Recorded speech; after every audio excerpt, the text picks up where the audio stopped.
Okay. Hi, everyone. I'm Sony, and I'm here with Alex Vitale, who is a professor of sociology at Brooklyn College. And he wrote the book, The End of Policing.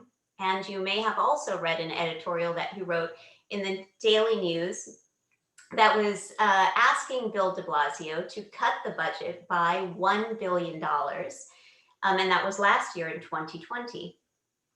And you said when you put it in context, that ask wasn't in fact all that radical because the budget of the police department had grown by $1 billion over the course of 4 years. And in that same 4 year period, it included more than $500 million in overtime, which is pretty substantial. So welcome.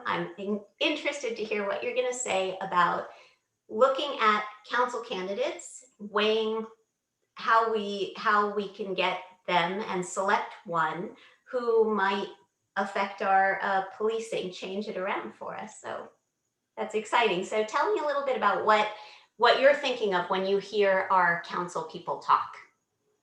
Well, I think that both in the 39th and across the city, one of the important sort of dividing lines is between those candidates who talk about the need for police reform and those candidates who are really talking about trying to develop alternative methods of producing public safety independently of just policing. I think a lot of people saw the efforts of the de Blasio administration to reform policing through things like body cameras, implicit bias training, de-escalation training, some tweaks to the CCRB and the accountability process. And I don't think anyone who saw the protests summer a year ago feels like those reforms had any meaningful impact on the NYPD. And so that there's another camp that's really trying to say, look, we need to ask some tough questions about why we're using police to address, every social problem under the sun, and what kinds of community level investments might be more successful in producing public safety. There was one thing that you had mentioned too that I wanted to bring up and hear you talk about it in terms of looking at the candidates and listening for their answers. And you were talking about how, which is getting back to what you were just saying, that you had said it was just this fantasy that the police exist to protect us from the bad guys. And you had made an argument that the police, in fact, um, don't make more than one felony arrest per year, and that a lot of their day to day time is actually spent on more quality of life issues like noise complaints or parking and traffic, and that a lot of violent and property crimes go unsolved. So we kind of get this narrative in the news periodically that, oh, this particular rate of violence has increased now, and this particular thing is on the rise. So, um, and then you start to hear in, as you, it's hard to divorce our sense that the police are there to protect us from these upticks in numbers. So when you see all of that data, how do you think of that? And then bringing it back to the political discourse around policing currently. Well, I think that the clearest way to read what's going on right now is that policing doesn't work very well.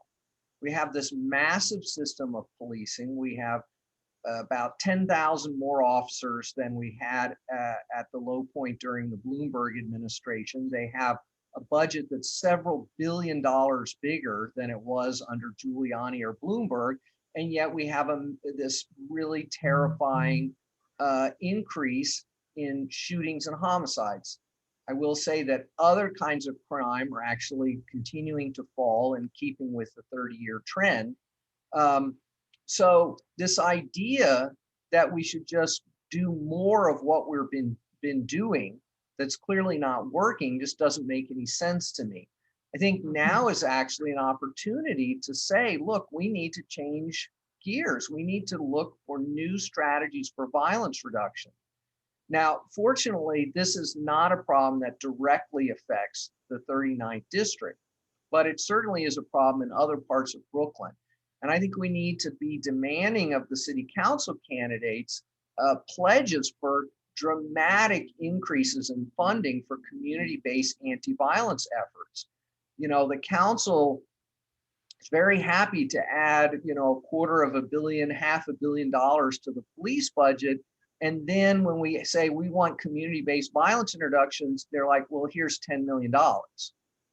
So if we spent anywhere near the scale on these community-based efforts that we do on policing, we could really, I think, dramatically transform the environment in these communities, the drivers of this violent crime, and really have much safer neighborhoods.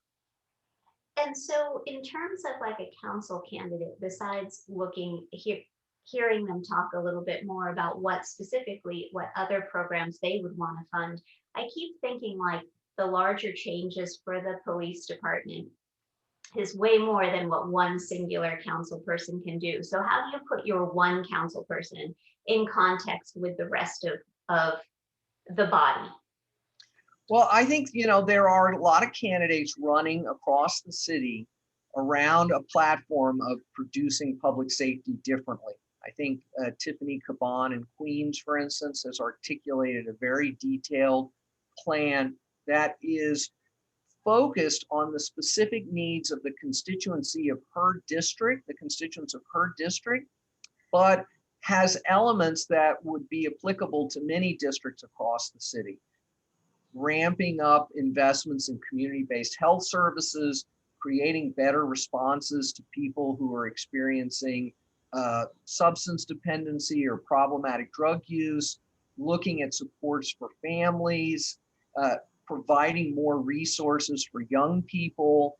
So what's needed ultimately is to build a sufficient critical mass of city council candidates who are willing to use the budget process to make some different decisions about how to produce public safety than just pouring more money into the NYPD budget. Thank you so much. That was a great look at how we can use our votes to make some change and what we can ask of our council people as the process goes on. Thank you so much for your time. You're most welcome. I'm just going to stop the recording.